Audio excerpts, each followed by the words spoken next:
ایک دفعہ کا ذکر ہے کہ راجن پور کے گاؤں میں اسلم نام کا ایک شخص رہتا تھا۔ اسلم نے کافی ساری گائیں اور بھینسیں رکھی ہوئی تھیں۔ وہ پورا دن اپنی بھینسیں چراتا اور رات کو اپنے گھر واپس آ جاتا۔ ایک دن صبح سویرے وہ اپنی بھینسیں لے جا رہا تھا کہ ایک شخص ملا۔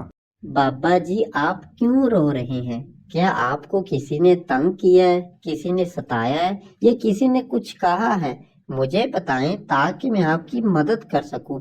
پلیز آپ مت روئیں۔ بیٹا، میں ایک فقیر ہوں اور مجھے کسی نے تنگ نہیں کیا۔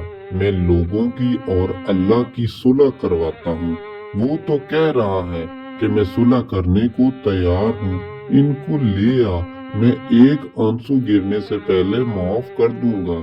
ایک دفعہ تو یہ توبہ کرے، مگر یہ لوگ نہیں مانتے۔ یہ لوگ مجھے پاگل اور بے وقوف کہتے ہیں، ان کو آخرت بھول چکی ہے۔ اسلم وہاں سے چلا گیا اور وہ شخص نے پھر رونا شروع کر دیا۔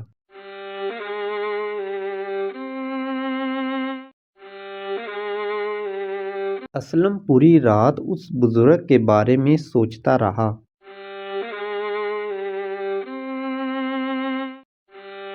اگلے دن شام کو اسلم گزر رہا تھا تو اچانک پھر اسی شخص کو دیکھا۔ بابا جی، اب آپ کو کیا ہوا ہے؟ دن کے وقت آپ گاؤں میں روتے ہیں اور رات کے وقت آپ قبرستان میں روتے ہیں۔ مجھے آپ کی کچھ بھی سمجھ نہیں آ رہی۔ میں پوری رات سویا نہیں، آپ کے بارے میں سوچتا رہا ہوں۔ آخر اب آپ کس کی صلح کروا رہے ہیں؟ آخر یہ ماجرا کیا ہے؟ بیٹا، میں نے سوچا کہ یہ زندہ لوگ تو اللہ سے صلح نہیں کرتے ہیں، تو چلو ان مرے ہوئے لوگوں کی اللہ سے صلح کروا دیتا ہوں۔ اب یہ لوگ تو صلح کرنے کے لیے تیار ہیں، مگر وہ ذات نہیں مانتی۔ وہ ذات کہتی ہے کہ جب زندہ تھے تب معافی مانگی نہیں، اب تو ان کو ان کے کیے کی سزا ضرور ملے گی۔ ہیلو دوستو، امید ہے آپ کو یہ کہانی بہت پسند آئی ہوگی۔ اس کہانی کا مقصد آپ کو جہالت کی نیند سے جگانا ہے۔